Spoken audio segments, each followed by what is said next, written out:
ভারতের ঘোজাডাঙ্গা স্থলবন্দরের প্রধান সড়ক অবরোধ করায় সাতক্ষীরার ভোমরা স্থলবন্দরে আমদানি রপ্তানি বন্ধ রয়েছে। এছাড়া বন্ধ রয়েছে ইমিগ্রেশনের কার্যক্রম। এতে পণ্য পরিবহনে স্থবিরতা সহ যাত্রী পারাপারও বন্ধ হয়ে যায়। বন্দর কর্তৃপক্ষ জানায়, পশ্চিমবঙ্গ বিধানসভার বিরোধী দলীয় নেতা শুভেন্দু অধিকারী ঘোজাডাঙ্গা অবরোধের ডাক দেন।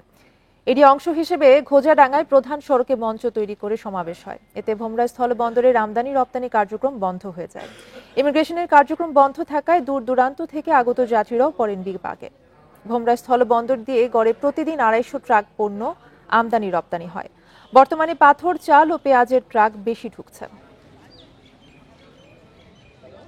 প্রতিনিধি জানাইছে আমাদেরকে ওনারা সমাবেশ করছেন রোডের উপরে, যে রোডের উপরে অনেক স্টেজ বা অনেক চেয়ার টেবিল আছে, যার পরিপ্রেক্ষিতে ওগুলো পরিষ্কার করার পরে ওখান থেকে সম্পূর্ণ ক্লিয়ার হওয়ার পরে আমদানি রপ্তানি পূর্বের ন্যায় চালু হবে বলে আমাদের